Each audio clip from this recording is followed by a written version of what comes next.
कार्तिकेय शर्मा जिंदाबाद, कार्तिकेय शर्मा जिंदाबाद, कार्तिकेय शर्मा जिंदाबाद। रानी साहब जी पीछे अरे मारा मुंह करके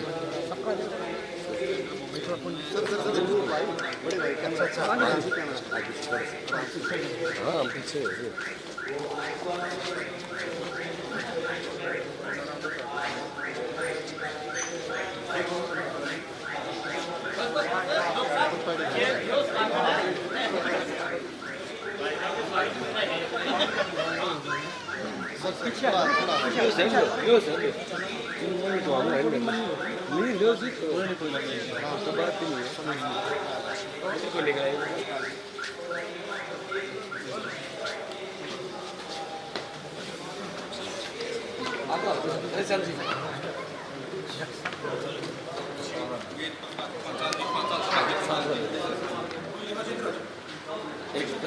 सातवां आ जाओ।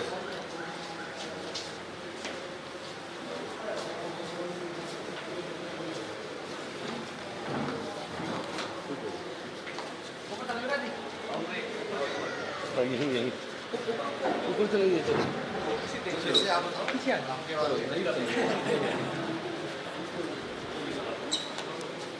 वैसे भी युवा पीढ़ी को टीम लेनी चाहिए आगे। मालिश की जगह कितनी सीटें भाई सर यहाँ पर?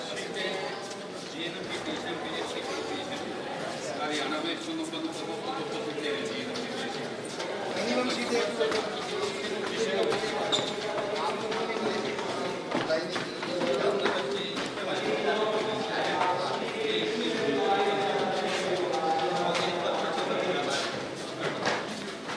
स्टेट गवर्नमेंट ने दी है, आप रजिस्टर बना के दो। ये हेल्थ मिनिस्ट्री का अंदर है। से बात कितनी व्यवस्था चाहिए, क्या व्यवस्था है हमारे पास?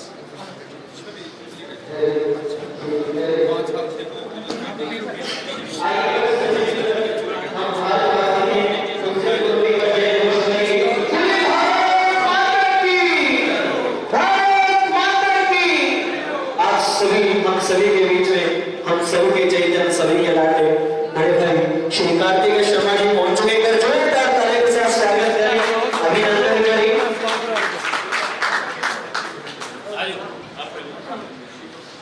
आजो जी आजो बुका दो जी। मैं चाहूंगा एक बार जोरदार तालियों के साथ हमारे आदरणीय बड़े भाई का अभिनंदन स्वागत। सर बुका दो जी। हट आगे सर।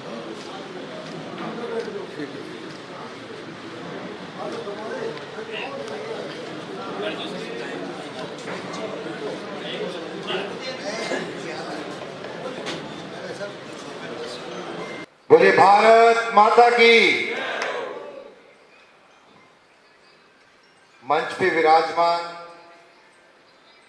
हमारे बड़े आदरणीय श्री हरिराम दीक्षित जी, श्री राधेश्याम शर्मा जी, श्री सुशील मंगाली जी, श्री प्रमोद कौशिक जी, श्री मिठन लाल जी दीक्षित जी, श्री अशोक तंवर जी, श्री देशराज शर्मा जी, श्री महिपाल कौशिक जी, श्री प्रवीण वशिष्ठ जी, श्री साहिल शर्मा जी, श्री साहिल दीक्षित जी, और अगर कोई रह गया हो साथ में बहुत सारे बड़े बुजुर्ग माताएं बहनें, खासकर युवा साथी जो यहाँ पर हैं, उनको भी मैं बहुत बहुत धन्यवाद करना चाहता हूँ।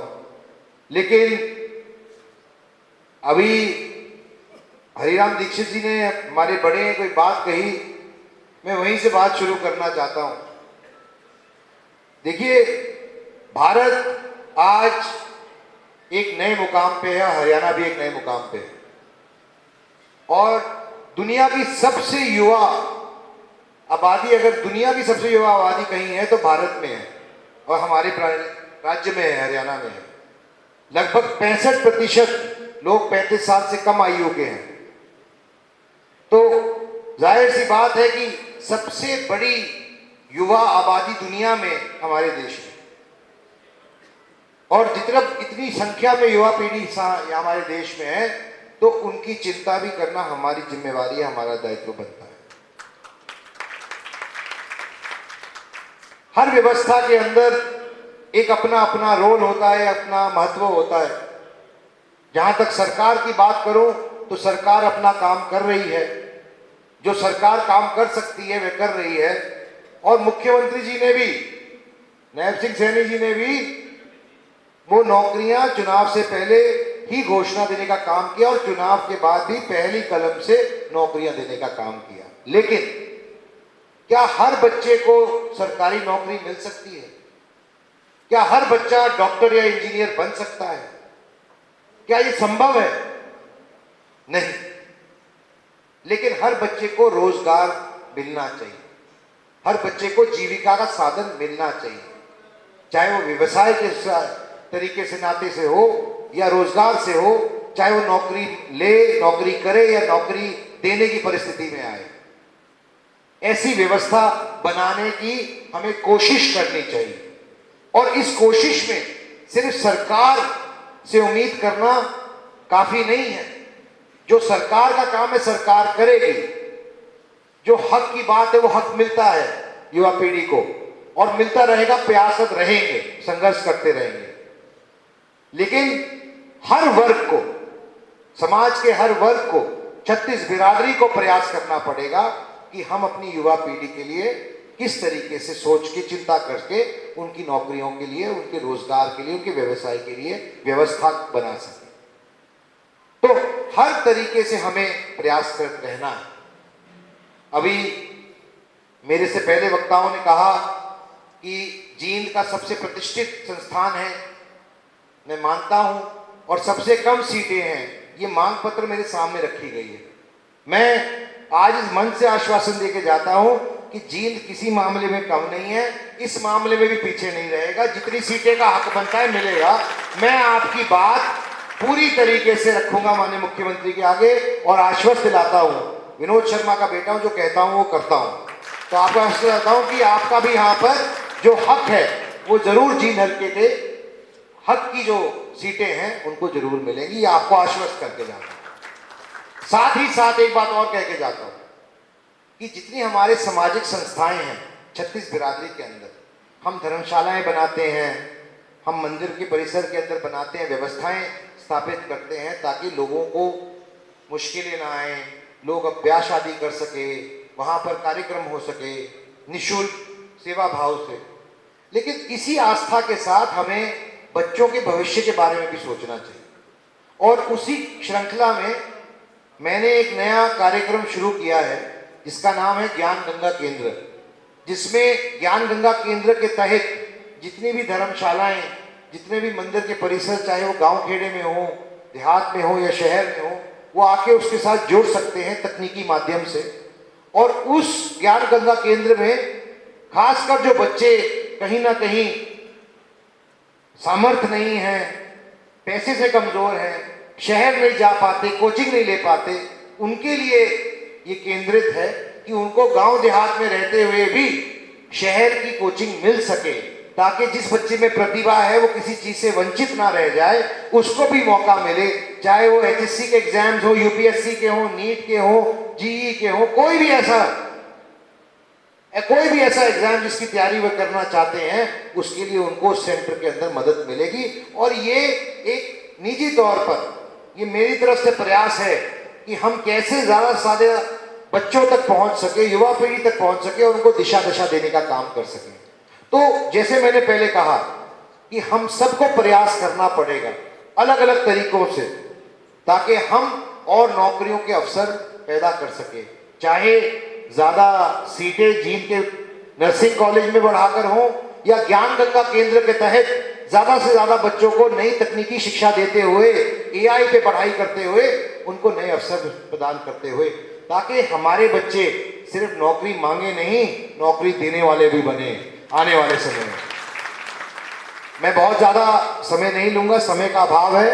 मैं पुनः आप सबका धन्यवाद करना चाहता हूं और आश्वस्त कराता हूं कि जब अगली बार जींद आएंगे तो आपके पास जरूर खुशखबरी होगी। बहुत बहुत धन्यवाद।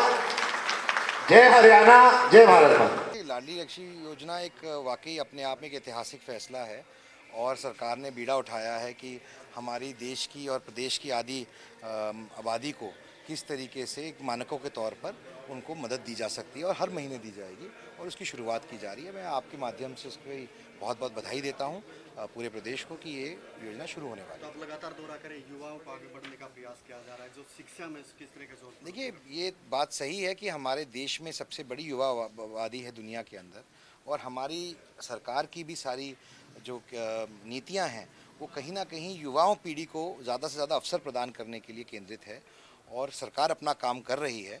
लेकिन सामाजिक स्तर पे और अन्य स्तरों पर भी हमें अपने काम पर प्रयास करते रहना चाहिए ताकि हर बच्चे को हम व्यवसाय या नौकरी का अवसर प्रदान कर सकें। 22 तारीख से जीएसटी की जो नई दरें आ रही हैं उसको आप कितना फर्क पड़ेगा? विपक्ष कह रहा है कि घाटा होगा इससे राज्य सरकार को। देखिए, मैं मानता हूं कि विपक्ष का काम तो कुछ ना कुछ कहना है, वो कहेंगे। उनको अपना काम करना चाहिए, सरकार अपना काम कर रही है और सरकार ने एक बहुत ही सराहनीय फैसला लिया है। आम जनता से जुड़े हुए जो मुद्दे हैं, जो रोज़मर्रा की ज़िंदगी के अंदर जुड़े हुए चीज़ें हैं, उनसे जुड़े हुए मुद्दों को उन्होंने एड्रेस किया है और 5% के स्लैब में लाने का काम किया। अधिकांश लगभग आम जन को 10 से 15% का फ़ायदा अलग अलग चीज़ों में खरीद में सीधे तौर पर मिलेगा और अगर नहीं मिलता है तो उसका जो दोषी है वह वो विक्रेता होगा, ना कि सरकार। तो सरकार ने उनकी दरें पुष्टि कर दी है, उसकी सूची बनाकर बिंदुवार तरीके से पुष्टि की है। आप सबों को इस बात का भी मैं सूचित करना चाहता हूं कि अपने हक को लेने का की सही कीमत पे आपको जो सरकार ने फ़ायदा दिया है वो जनता तक पहुंचे। ये दायित्व हमारा भी है और जनता का भी है। इसके लिए सरकार बधाई की बात करती है। ज्ञान गंगा केंद्र के बारे में आपने जिक्र किया, लोगों से अपील की उसमें बढ़ चढ़कर भाग लें ताकि युवाओं को कुछ अच्छा मौका मिल पाए। देखिए, ज्ञान गंगा केंद्र एक पहल है हमारी तरफ से कि जिन बच्चों को किसी तरीके से अच्छी कोचिंग और अच्छी ट्यूशन नहीं मिल पाती है और गांव देहात से वे शहर में पढ़ने को नहीं जा सकते हैं, तो उनको अपने ही आसपास अपनी धर्मशाला या मंदिर परिसर के अंदर किसी भी समाज की हो, उनको उसके लिए व्यवस्था मिल सकती है अगर वे इस प्रोग्राम से जुड़ना चाहते हैं। तो प्रदेश के मुख्यमंत्री लगातार बाढ़ग्रस्त का दौरा करें, यहाँ भी गाँव में जा रहे लगातार, जिस तरह के हालात दिखाई दे रहे, सरकार किस तरह का। देखिए, बहुत ही दुखद बात है, बाढ़ की परिस्थितियाँ भयावह हैं और कई जगहों पे ज़्यादा क्षति पहुंची है। लेकिन मैं ये ज़रूर कहूँगा कि सरकार अब सजग है, अपना काम कर रही है और हर तरीके से प्रयास जारी हैं कि लोगों तक मदद पहुंच सके। कार्तिक जी, उपराष्ट्रपति पद का चुनाव भी संभावित है, भविष्य में होना है, उसके बारे में आप क्या। तय है, संभावित नहीं है, 9 तारीख को तय है, चुनाव है। तो बस देखिए, उसमें एनडीए ने अपना कैंडिडेट दिया है और यूपीए ने अपना कैंडिडेट दिया है और प्रत्यक्ष को प्रमाण नहीं है। आपको 9 तारीख को पता लग जाएगा कि देश के उपराष्ट्रपति कौन होंगे।